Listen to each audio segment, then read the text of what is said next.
En el siglo XX, las grandes naciones e ideologías han librado en todos los rincones del globo una guerra secreta dentro de las mentes de los hombres. En la Segunda Guerra Mundial, uno de los secretos mejor guardados de Alemania fue el enigma. Pero este arma encubierta también se convertiría en una de las herramientas más importantes que utilizaron los aliados contra el Tercer Reich.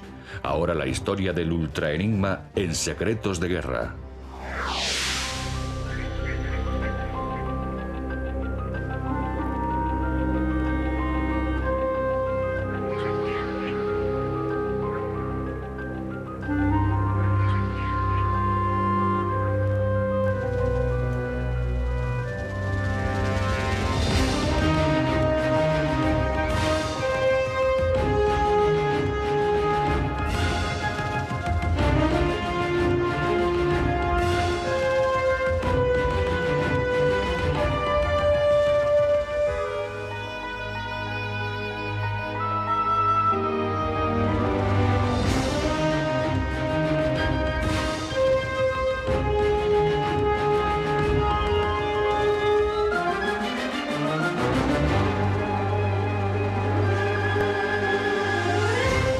Secretos de Guerra.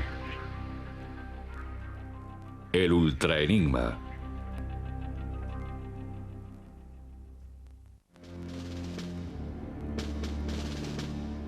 Tras la Primera Guerra Mundial, Alemania era una nación rodeada de antiguos enemigos.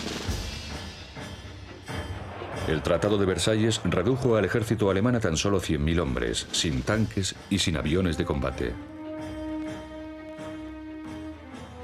Alemania tenía que pensar en la forma de movilizarse para que tan escaso número de soldados pudiera hacer el trabajo de un gran ejército. Las autoridades alemanas se vieron obligadas a confiar en cosas que no estuvieran limitadas por un tratado.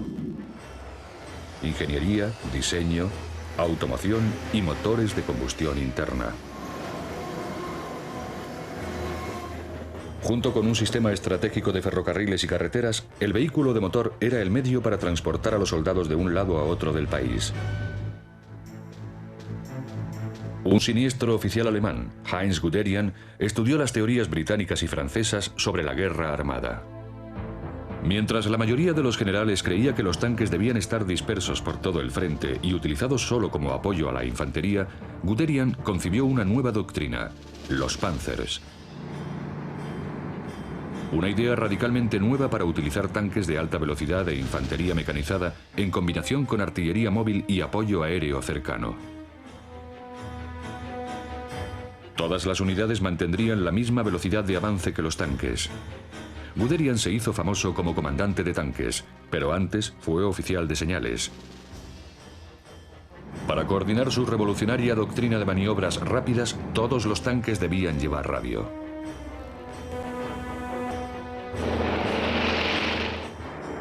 Los bombarderos formarán una artillería aérea que actuará en combinación con las fuerzas de tierra a través de la comunicación por radio. El verdadero secreto es la velocidad. Velocidad de ataque a través de la velocidad de las comunicaciones. Palabras del general Gerhard Milch, secretario de Estado para las Fuerzas Aéreas. En el mar, la radio era aún más indispensable. La Armada alemana comprendió que no ganaría ninguna guerra contra Inglaterra venciéndoles en el mar con acorazados. Tenía que estrangular a Gran Bretaña y eso solo podía hacerse con submarinos. Entonces un joven oficial, Karl Dönitz, tomó el mando de los submarinos alemanes. Dönitz comprendió que la única forma en que los submarinos podían resultar eficaces contra un convoy era mediante una acción conjunta. Los submarinos transmitían informes y Dönitz coordinaba la campaña naval desde tierra por medio de la radio. Con todas las unidades bajo control por radio, los comandantes podían aprovecharse del cambiante campo de batalla. El arma secreta del Blitzkrieg, la guerra relámpago, sería la radio. Pero también sería su punto débil. El enemigo podía estar a la escucha.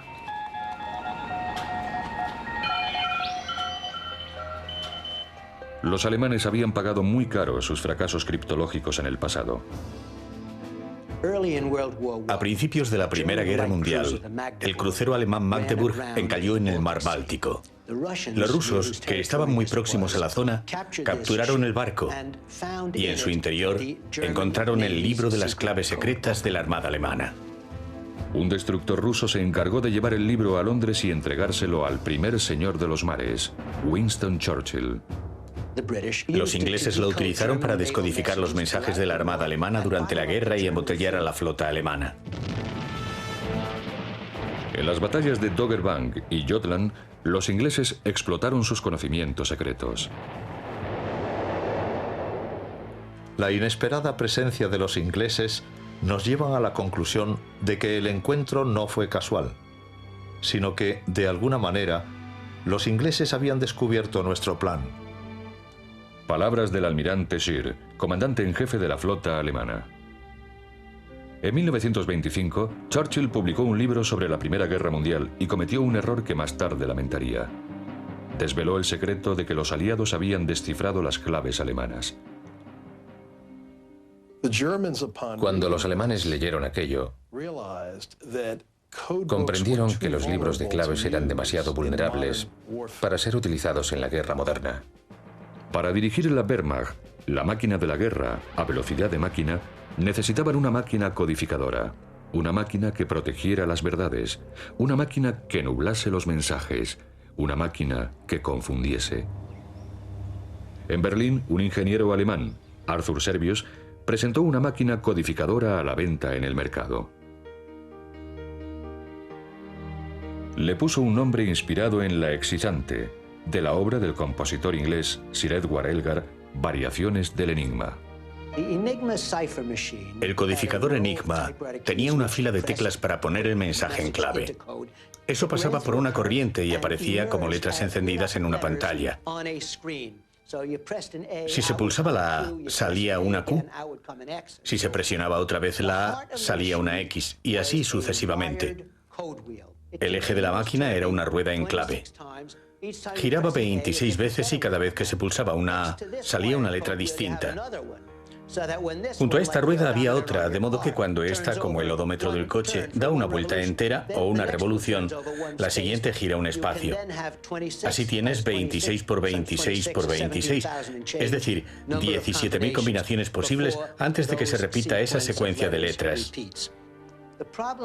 El problema para el descodificador no es solo descubrir la composición de las ruedas originales, sino establecer en qué posición está cada rotor y cuál es su posición inicial, aparte de otras combinaciones. Eso hace que sea algo enormemente complicado y con una problemática muy amplia. Puedes cambiar los cilindros y cambiar las claves constantemente. De modo que aunque el enemigo consiga empezar a descifrar el mensaje, para cuando termina de descifrarlo, el mensaje ya ha cumplido su cometido. El poder del enigma radicaba en el enorme número de criptovariables o distintas combinaciones de codificación que podía generar con tan solo 5 componentes variables.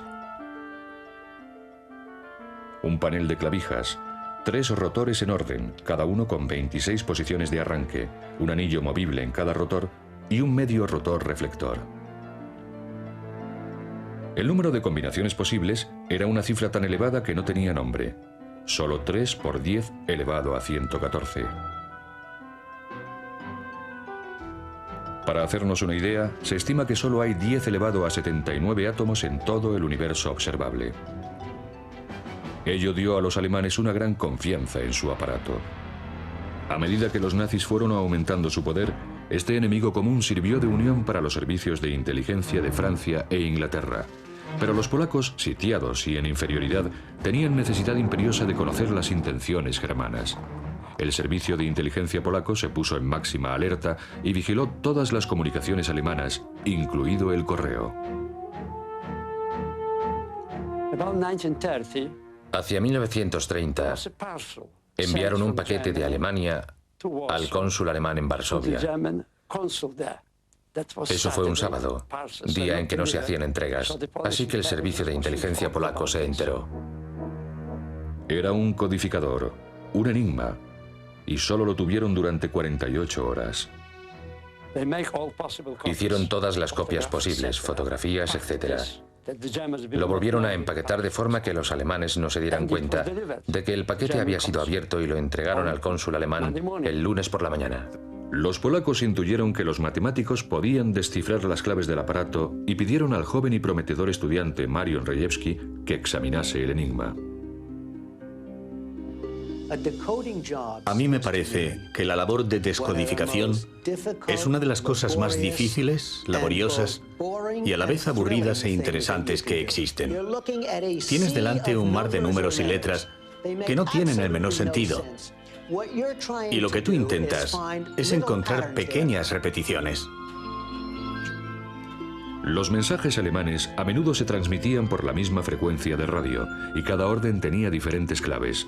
Antes de codificarlo, el transmisor situaba los 3 rotores en una posición clave, escogía una posición de la rueda al azar y encriptaba la clave. Luego enviaba las 3 letras. Para evitar confusiones, enviaba las 3 letras clave 2 veces. Rejewski vio rápidamente que eran la clave. Este dato le permitió usar armonías y relaciones matemáticas. Era el primer paso para desentrañar el enigma. 3 polacos criptoanalistas: Rejewski, Rosinski y Sigalski.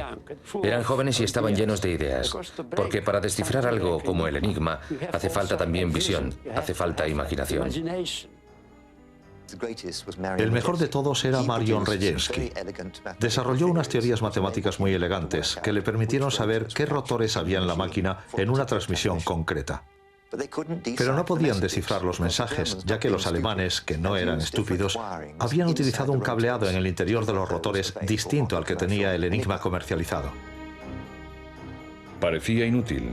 A pesar de todos sus esfuerzos, los polacos no conseguían descifrar la clave. Entonces le surgió una oportunidad de una inesperada fuente a los pies de la mismísima puerta de Brandenburgo en Berlín.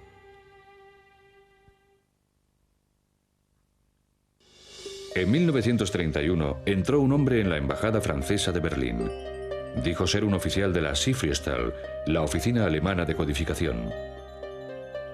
Se ofreció a vender secretos. Los franceses dudaron de él, pero el hombre decía que tenía documentos relacionados con el enigma. El cebo resultó vital. El enigma podía abrirles las puertas a los más profundos secretos del mando alemán.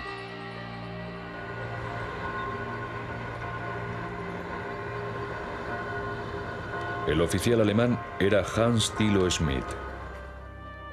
Pero, ¿cuáles eran sus intenciones? Podía tratarse de una provocación, de un truco.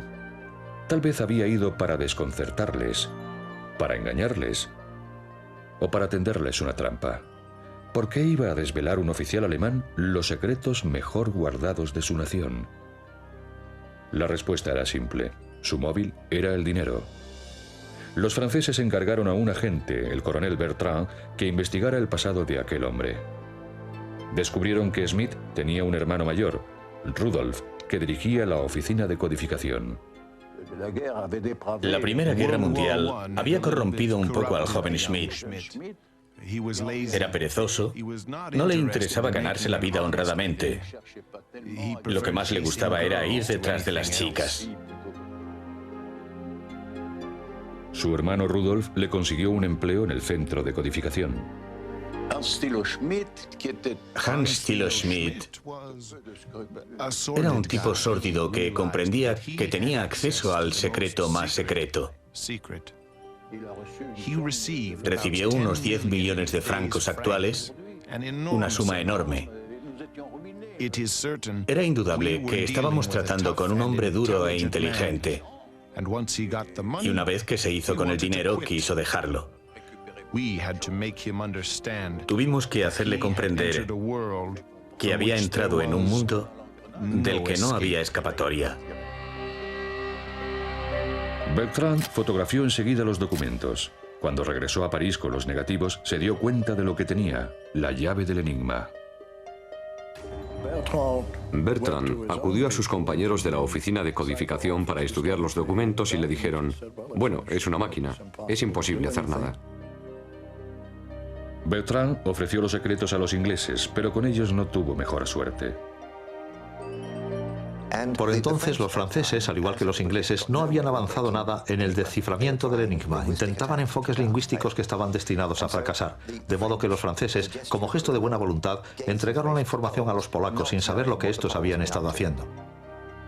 Smith entregó 2 juegos de claves de 2 trimestres distintos, el último mes del tercer trimestre y el primer mes del cuarto.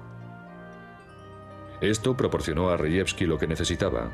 Comparó la colocación de los 2 trimestres y vio que había 3 rotores en distinto orden cada trimestre.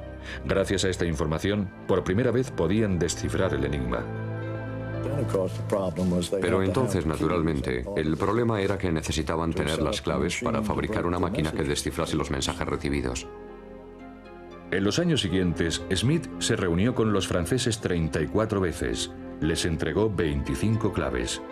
Los negociadores sospecharon que sus intenciones estaban cambiando. Había estudiado a los nazis y se había incorporado al partido nazi para actuar contra él. Los originales permanecieron en la caja fuerte de la Sifriestal, mientras las claves mensuales eran enviadas a Polonia. Rejewski ya podía trabajar en el cableado. Fue uno de los grandes logros de la criptografía y eleva a Rejewski hasta lo más alto del panteón de los descodificadores. Así que a principios de 1932, los polacos ya casi tenían el cableado de los rotores y fabricaron copias del enigma. Entonces, Rejewski diseñó una máquina a la que llamó la bomba y que usaba 18 rotores para probar las variaciones. Los polacos se habían vuelto tan expertos en todo esto que estaban descifrando el 75% de los mensajes que interceptaban y lo llevaban muy en silencio. Lo que los polacos estaban descifrando era aterrador. En noviembre de 1937, Schmidt nos informó de que había tenido lugar una reunión secreta en la Cancillería del Reich. En aquella reunión, Hitler había desvelado sus ambiciones. En 1938 quiero el Anschluss, y después del Anschluss quiero Checoslovaquia, y luego los Sudetes. Después de los Sudetes quiero Polonia, y después de Polonia quiero eliminar la amenaza occidental invadiendo Holanda, Bélgica y Francia. También había dibujado un mapa con el territorio que quería establecer. Un mapa que conseguimos gracias a Schmidt. Lo sabíamos desde 1937. ¿Y qué hicimos con esa información? Nada. Los alemanes se preparaban para la guerra. Volcaron su atención sobre el enigma y añadieron nuevas claves. Entonces, en 1938, los alemanes cambiaron el sistema y eso acabó con los cálculos matemáticos de Rejewski. Pero entonces, Zygalski desarrolló una cosa que llamó las hojas de Zygalski, que eran hojas perforadas, el método de la parrilla. Al pasar la luz por un grupo de varias hojas juntas, se reconocían al instante las constantes del código. Pero luego, los alemanes introdujeron otros 2 rotores. Era demasiado para los polacos. De repente comprendieron que necesitaban ayuda. Invitamos a una delegación francesa y a una delegación inglesa al pueblecito de Piri, no lejos de Varsovia. Y allí, los criptoanalistas polacos mostraron a cada delegación un enigma fabricado en Polonia. Mientras británicos y franceses se llevaban los enigmas de Polonia, Hans Thilo Smith dio un aviso final. Uno de los últimos mensajes que nos envió fue en forma de un mapa con tinta invisible en junio de 1939. Y escribió: cuidado a finales de agosto. Al amanecer del 1 de septiembre de 1939, la Blitzkrieg dejó de ser tan solo una teoría. Las divisiones de tanques entraron arrasando en Polonia. La Luftwaffe masacró los aeródromos y las líneas de aprovisionamiento. Inglaterra y Francia declararon la guerra a Alemania. La caballería polaca cargó contra los tanques alemanes. Varsovia cayó.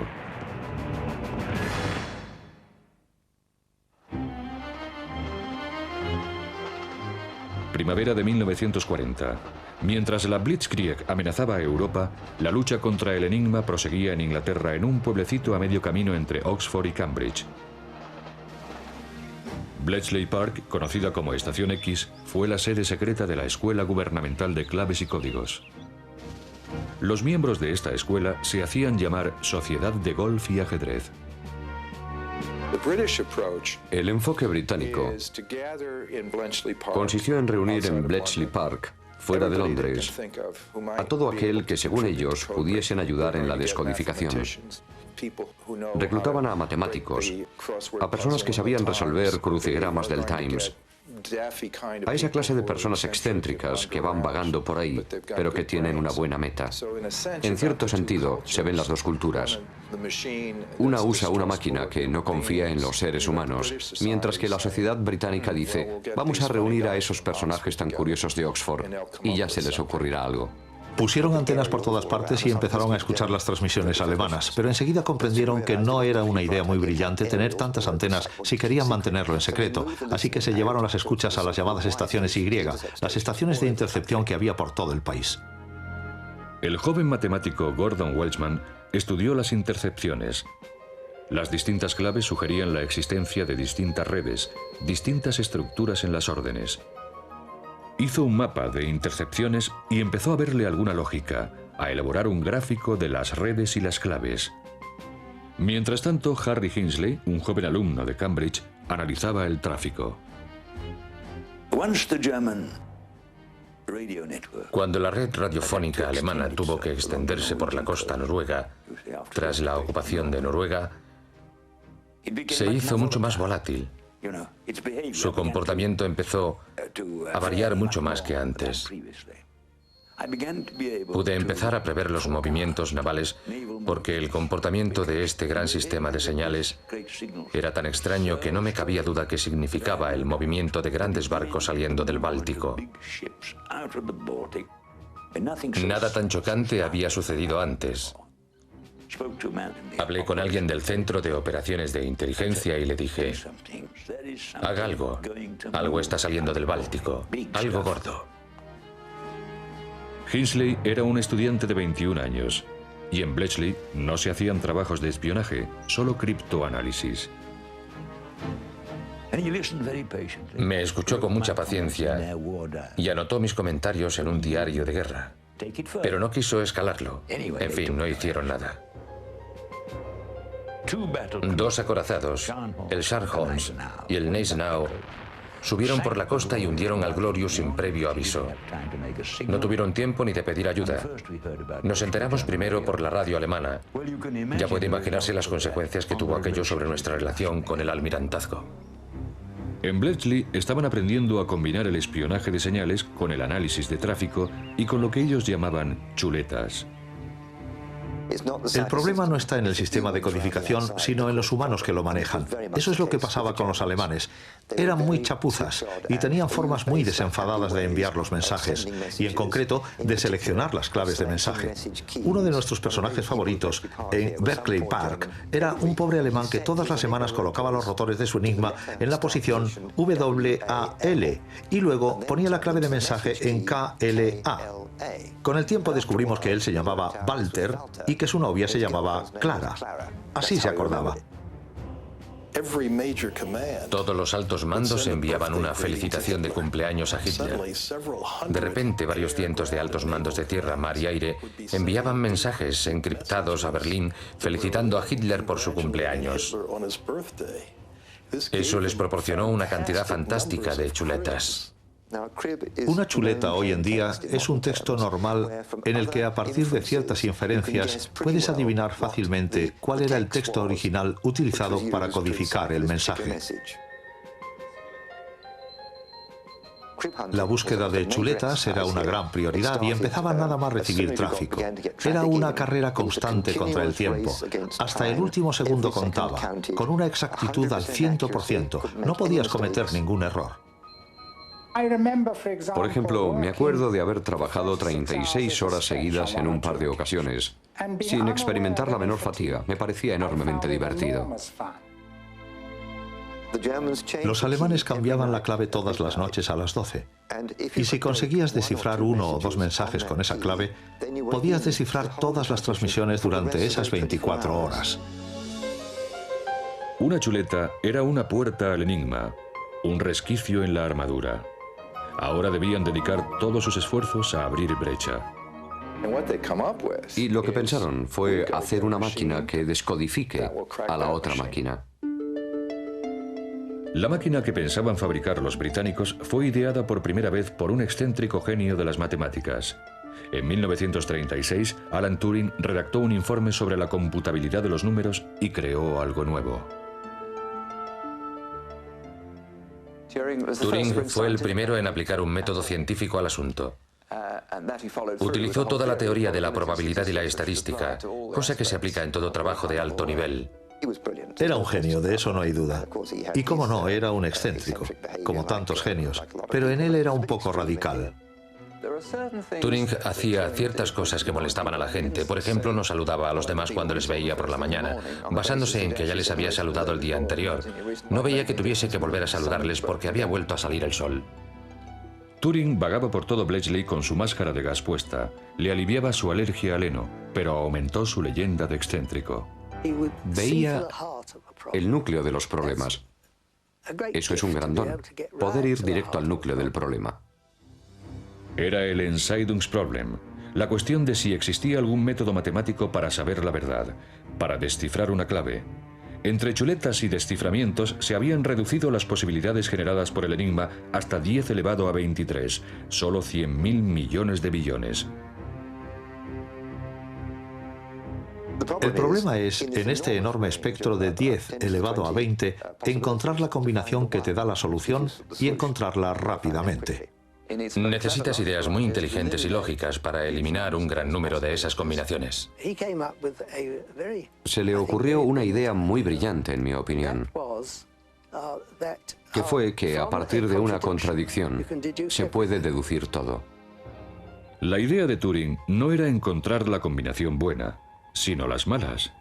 Una mala combinación daría un número infinito de soluciones, y si hay infinitas soluciones, la combinación debe estar mal. Así pueden identificarse y eliminarse. Imaginemos que es como un árbol, que empieza en una punta y va bajando hasta tener 10 elevado a 20 hojas en el suelo. El enfoque inicial era ir bajando por el árbol buscando la única solución que daba la respuesta. Pero Turing dijo, no, esto no se hace así. Lo que hay que hacer es podar todas las ramas que no pueden ser, ¿de acuerdo? Y luego te queda un número factible de soluciones que hay que investigar. Solo con la mente humana, la idea de eliminar las respuestas equivocadas resultaba inútil. Se tardaría años. Pero Turing intentó convertir la mente en una máquina que pudiese descomponer los pensamientos en pequeñas tareas y abordarlas paso a paso con lógica de máquina. Este confuso y revolucionario concepto no solo tendría un efecto vital en la guerra, sino también en formas inimaginables aún en las generaciones futuras. Turing cogió la idea de la bomba polaca y desarrolló la bomba Turing, con docenas de rotores. Esta máquina procesaba rápidamente todas las combinaciones posibles. Las equivocadas seguirían procesándose sin parar, pero con las combinaciones posibles que no podían salir equivocadas, la bomba se paraba. Entonces, los criptoanalistas introducían aquella clave en potencia dentro del enigma y tecleaban el código interceptado. Si salía un texto normal, habían descifrado la clave, habían entrado. Antes, en la barraca 6 y la barraca 8 establecieron que si no lo habían descifrado a las 3 de la madrugada es que no lo habían hecho bien. Pero luego, el tiempo límite para descifrar una clave del enigma era de 14 minutos.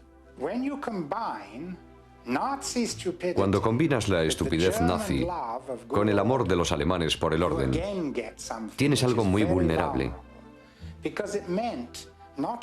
No era solo que radiasen los grandes mensajes sobre sus maravillosas victorias todos los días, sino que los radiaban a la misma hora, de modo que podíamos identificarlos.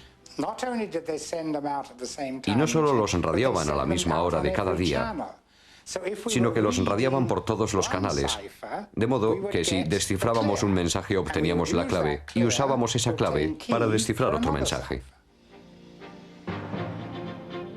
En primavera de 1940, los aliados empezaban a descifrar las claves, pero al no tener capacidad para actuar, poco podían hacer. Pese a haberla declarado ellos, los ingleses no estaban preparados para la guerra. En tierra, la Blitzkrieg hizo una pausa, y los soldados pasaron a la Siegkrieg, la guerra falsa. En el mar, la guerra no era tan falsa. La muerte y la destrucción acechaban en el Atlántico Norte. En la batalla más larga de la guerra, en el Atlántico, los submarinos del almirante Karl Donitz amenazaban las líneas de abastecimiento de los aliados. Churchill siempre fue consciente de que se trataba de un asunto crucial. Si Gran Bretaña hubiese perdido la batalla del Atlántico, habríamos tenido que rendirnos. Habríamos tenido que abandonar. En aquella crucial batalla, el enigma naval, con un sistema de claves especial, no podía descifrarse. El tema con el que siempre me presionaba Turing era que no podíamos descifrar el enigma naval sin algún material externo. Con eso bastaba. Con eso bastaba. El propio Hinsley dio con la respuesta. Los alemanes tenían dos pequeños barcos rastreadores en el Ártico, uno junto a Groenlandia y otro en el norte de Islandia, para informes meteorológicos. Descubrí sus posiciones de patrulla, que eran siempre las mismas, que se pasaban allí 7 u 8 semanas y que tenían un enigma. Lo crea o no, hasta en estos barquitos que solo hacían informes meteorológicos tenían un enigma. Y me imaginé, sabía, que si se pasaban fuera 8 semanas, debían tener hojas de claves para más de un mes. La hoja de claves del mes estaría sobre la mesa del operador. Y tenía un cubo de agua junto a la mesa. Si les abordaban, metía la hoja en el cubo y la tinta se corría. Pero la hoja del mes siguiente estaría en la caja fuerte. Hinsley llamó al almirantazgo. Los destructores salieron a toda marcha de Scapa Flow. Justo al amanecer, subió a bordo un equipo de abordaje antes de que los alemanes se despertaran. Bajaron a la oficina de señales y al camarote del capitán. El ingeniero abrió la caja fuerte y allí estaban. Remolcaron el barco hasta Scapa Flow, metieron a la tripulación alemana entre rejas en un lugar muy seguro, donde no pudiesen informar de que habían sido abordados. Un trabajo perfecto. Todo fue como la seda. Todas las mañanas a las 8, como un reloj, radiaban: aquí estación meteorológica Brest, reportándose a las 8 horas. Conectábamos la máquina de Turing y nos salían las claves del día. Habían descifrado el enigma naval. Los usamos para la ofensiva y sencillamente masacramos a los submarinos.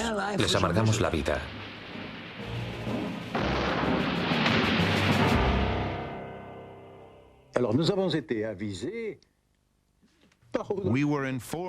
Schmidt nos informó de las intenciones del mando alemán de penetrar en Bélgica y avanzar hacia Francia a través de las Ardenas. El servicio de inteligencia francés transmitió el aviso de Schmidt al alto mando. La reacción fue de incredulidad. Dijeron: es imposible que unas tropas blindadas, la Wehrmacht, puedan atravesar las Ardenas. Es imposible. Pero era posible. Para los tanques y los panzers mecanizados, las colinas y los valles de las Ardenas no planteaban el menor problema. La Blitzkrieg nazi avanzó como dos pinzas en los Países Bajos y Francia.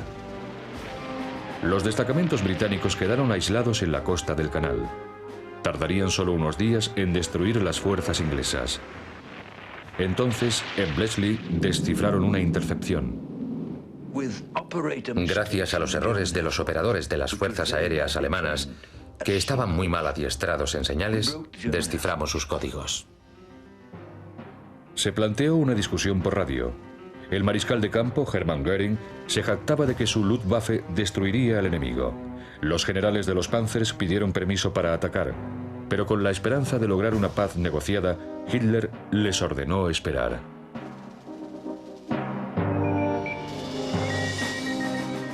A través de las intercepciones, los británicos supieron que tenían tiempo para montar la Operación Dinamo, tiempo para evacuar Dunkerque.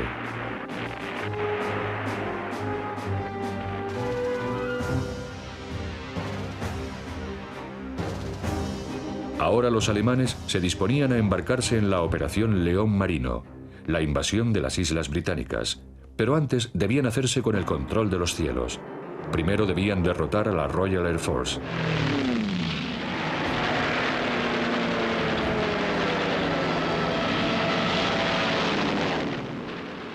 Churchill se dirigió a la nación. Jamás en el curso de la humanidad, tantos han debido tanto a tan pocos. Pero no tan pocos como se creía. La batalla de Gran Bretaña fue el punto culminante de la RAF, pero Churchill sabía y no podía desvelar que el ejército secreto de Bletchley estaba creciendo. Casi 10.000 personas se afanaban ya por descifrar el enigma. Con la caída de Francia, los mensajes del ejército pasaron a las líneas de tierra, más seguras. Pero las transmisiones interceptadas a la Luftwaffe desvelaban las intenciones germanas. En la costa del Canal, los alemanes ampliaban sus pistas de aterrizaje para un asalto aéreo sobre Inglaterra. En agosto, Göring envió un mensaje a sus tropas encriptado como Alter Tag, el Día del Águila. Algo tramaban. ¿Pero el qué?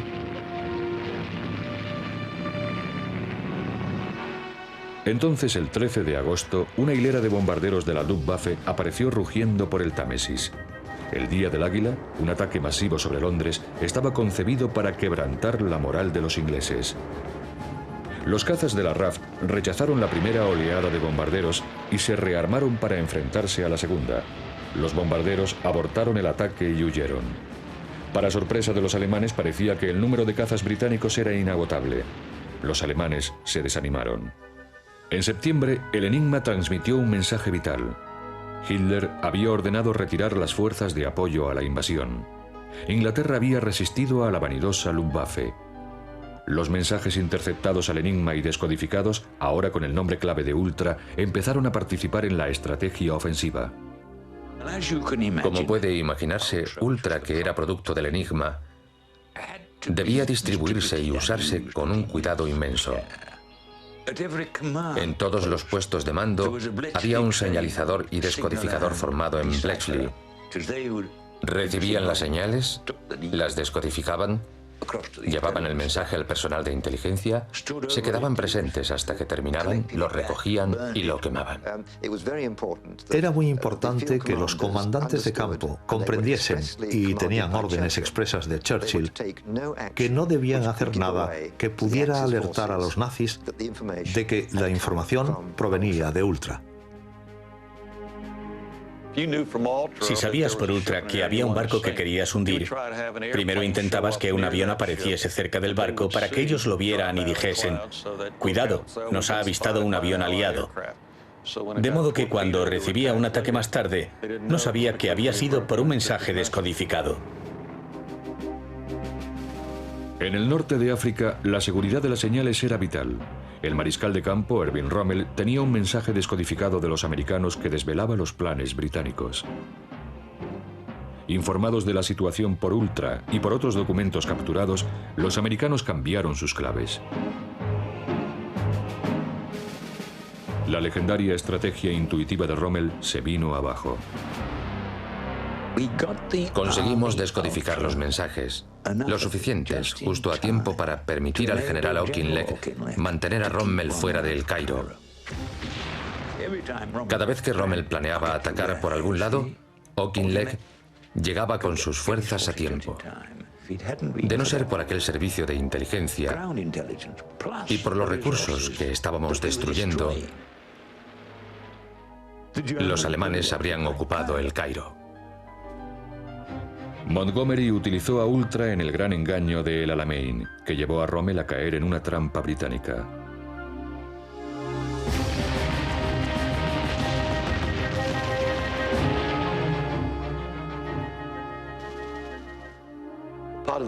Parte del objetivo británico era enviarles informaciones falsas sobre la estrategia, su palabra mágica. Engañar a Hitler se convirtió en toda una empresa en Inglaterra. Una empresa muy elegante. Churchill dependía de Ultra y exigía descodificaciones diarias. Mientras tanto, bajo el asfalto de Londres, en Storage Gate, cerca de las salas subterráneas secretas del gabinete de guerra, se formó una nueva organización secreta. La sección de control de Londres fue creada para coordinar la planificación. Las intercepciones al enigma, la distribución de Ultra y el engaño quedarían integradas en una gran estrategia, resumida en unas palabras atribuidas tanto a Churchill como a Joseph Stalin. En la guerra, la verdad es tan valiosa que siempre debe estar rodeada por guardaespaldas de mentiras.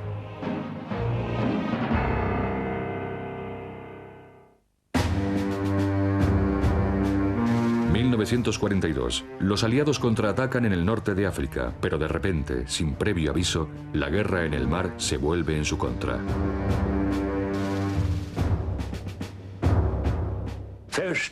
El 1 de febrero de 1942 perdimos los submarinos. El almirante Dönitz había incorporado un enigma naval de 4 rotores y un nuevo sistema de claves. Había empezado la segunda fase, con más submarinos todavía, de mayor alcance. Las bajas empezaron a subir hasta niveles espectaculares, más altos que nunca. En Bletchley apodaron a la nueva clave de Dönitz el tiburón, y según iban aumentando las bajas, trabajaron en ella con desesperación. Durante 8 largos meses fracasaron. Entonces, en septiembre de 1942, el destructor británico Petard sorprendió a un submarino alemán en el Mediterráneo. Las cargas de profundidad lo hicieron subir a la superficie. Mientras la tripulación abandonaba la nave y el U-559 se hundía, 3 marinos ingleses se lanzaron al submarino semihundido y cogieron las claves. Solo uno de ellos logró escapar. Anthony Fason y Colin Grazer se hundieron con el submarino, pero los ingleses tenían las claves. En noviembre, los de Bletchley lograron volver a descifrar el enigma, descifrar al tiburón. Pero en 1943 apareció un nuevo aparato codificador que codificaba y transmitía de forma simultánea por teletipo. Era mucho más veloz y se utilizaba al más alto nivel del mando nazi. El aparato se llamaba Heinz Schreiber, el escritor secreto. Los ingleses apodaron a la clave Pez. Los británicos recurrieron a su experiencia con el enigma para intentar descifrar Pez. De nuevo, hubo graves errores de procedimiento por parte de los operadores alemanes. Sin querer, codificaron 2 mensajes con la misma clave. La bomba de Turing era electromecánica. Para descifrar las nuevas claves tendrían que fabricar miles de bombas. Necesitaban algo más veloz. Necesitaban la velocidad de los electrones. Necesitaban un aparato electrónico. Para descifrar al escritor secreto, el grupo de Bletchley creó el primer ordenador electrónico del mundo, Colossus. Empezó a funcionar justo a tiempo para el día D. Con ese código en nuestras manos, así como el del enigma, poco a poco pudimos reunir datos sobre las fuerzas alemanas que se enfrentarían al desembarco.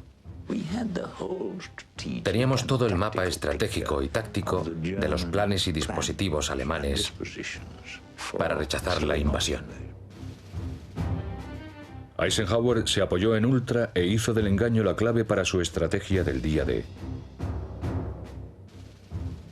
El general George Patton creó un ejército fantasma para convencer a los alemanes de que la invasión llegaría por el Pas de Calais.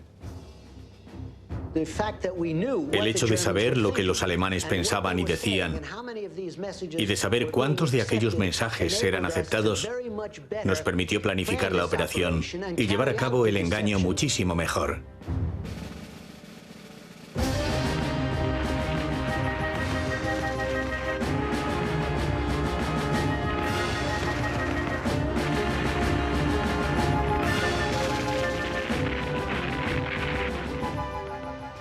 Convencido de que el desembarco en Normandía no era más que un señuelo, Hitler retuvo a sus tropas, hasta que fue demasiado tarde. Ultra ayudó en la salida de la playa de Falaise, en Normandía. Algunos alemanes sospecharon. Los aliados estaban demasiado preparados, con demasiada intuición, demasiada suerte. Los alemanes se mostraban reacios a aceptar la realidad. A los oficiales de codificación les costaba reconocer ante sí mismos, ante sus jefes y ante el Führer que todo su trabajo había sido inútil. Por contra, creyeron lo más evidente, que los aliados se habían infiltrado en el alto mando. Para los nazis, los humanos podían ser débiles, pero su máquina de guerra era infalible. Debido a esa arrogancia, debido a ese odio que nos tenían, a ese desprecio, no se podían creer que nosotros, los Untermensch, la subraza, estuviésemos descifrando los mensajes codificados por los Übermensch, por la superraza. Es decir, iba totalmente en contra de su filosofía. Y gracias a Dios que fue así. Hasta el final del Reich de los 1000 años, aunque duró solo 12 años, los alemanes confiaron sus planes más secretos al Enigma. Jamás se dieron cuenta.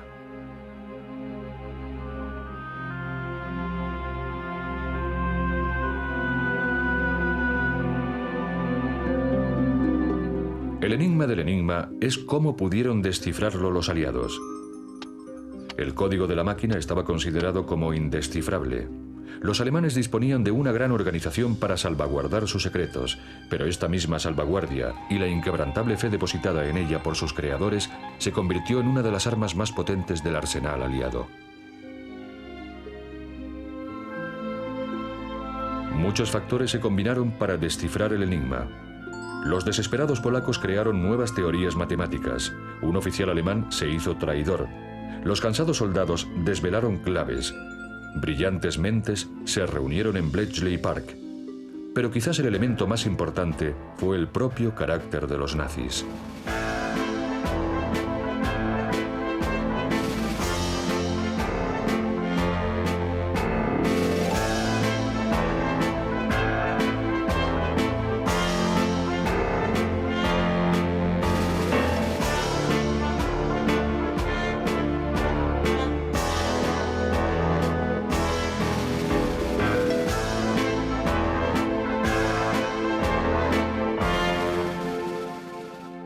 La tiranía nazi no fomentaba la libertad de pensamiento.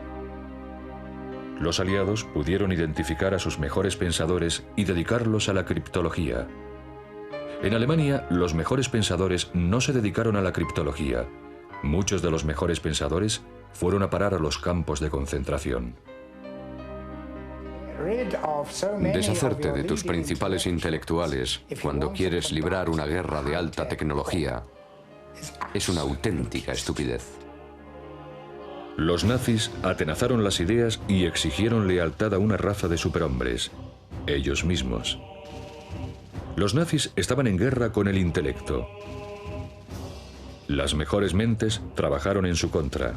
Las mejores mentes descifraron el indescifrable enigma y, como poco, acortaron la guerra. A veces la gente dice que Ultra ganó la guerra. Eso es una exageración. La guerra la ganaron los hombres que lucharon en las trincheras, los hombres que pilotaron los aviones y los hombres que tripularon los barcos. Esos fueron los que ganaron la guerra. Lo que hizo Ultra fue salvar un montón de vidas y lo hizo acortando la guerra.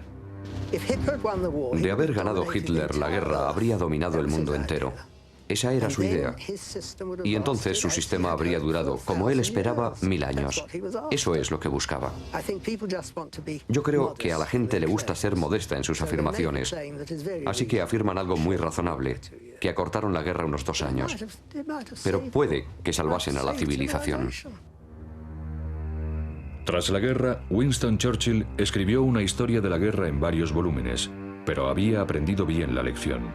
Jamás mencionó a Ultra. Marion Rejewski huyó a Inglaterra durante la guerra. Tras el conflicto, el gobierno polaco le concedió algunas medallas menores. Los aliados le dieron 2 medallas y ninguna recompensa. Hans Thilo Smith fue traicionado por un agente francés y murió en 1943 a manos de la Gestapo.